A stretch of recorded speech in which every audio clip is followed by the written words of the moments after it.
భారతదేశ చరిత్రలో ఒక నగరం కోసం, ఒక పుణ్యక్షేత్రం కోసం జరిగినంత సుదీర్ఘ పోరాటం బహుశా మరెక్కడా జరగలేదు.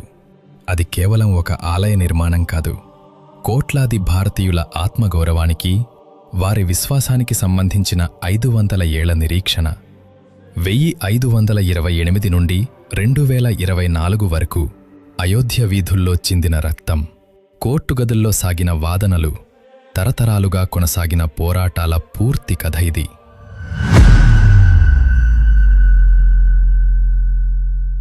కథ మొదలవుతుంది 1528లో.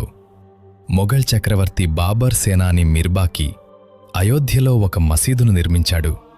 కాని హిందువుల నమ్మకం ప్రకారం ఆ మసీదు కింద ఒక పురాతన రామమందిరం ఉండేదని విశ్వసించారు.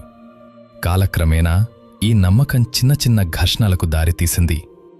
1853లో మొదటిసారిగా పెద్ద ఎత్తున హిందూ ముస్లిం ఘర్షణలు చోటు చేసుకున్నాయి.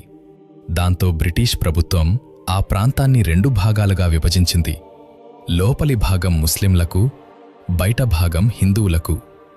కాని వివాదం మాత్రం ఆగలేదు. 1885లో మహంత్ రఘుబర్దాస్ మొదటిసారిగా కోర్టులో పిటిషన్ వేశారు. ఆయన ఆలయ నిర్మాణానికి అనుమతి కోరారు. కాని కోర్టు అది తిరస్కరించింది. అక్కడితో సమస్య ముగియలేదు.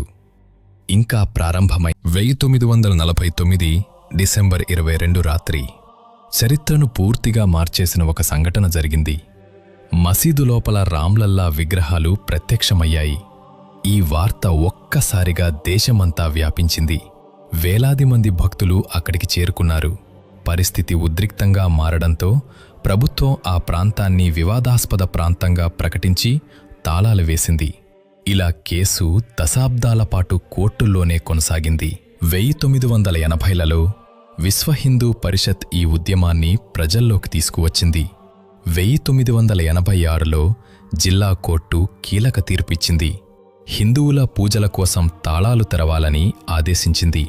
ఇది ఉద్యమానికి కొత్త ఊపిచ్చింది.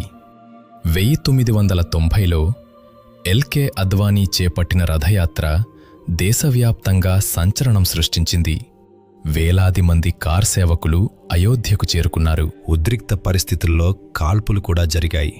ఎంతో మంది ప్రాణాలు కోల్పోయారు. అయోధ్య వీధులు రక్తసిక్తమయ్యాయి. చివరకు 1992 డిసెంబర్ 6న దాదాపు లక్షలాది మంది కార్ సేవకులు అక్కడికి చేరుకున్నారు. పరిస్థితి అదుపు తప్పింది. బాబ్రీ మసీదు కూల్చివేయబడింది. ఈ సంఘటన దేశవ్యాప్తంగా మతపరమైన అల్లర్లకు దారితీసింది.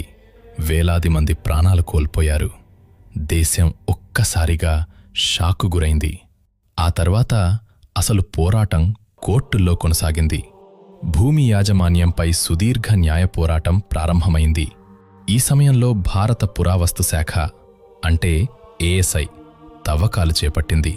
ఆ తవ్వకాలలో మసీదు కింద ఒక పెద్ద హిందూ కట్టడం ఆనవాళ్లు బయటపడ్డాయి. స్తంభాలు, శిల్పాలు, నిర్మాణ అవశేషాలు ఇవి అన్నీ హిందువుల వాదనకు బలాన్ని ఇచ్చాయి.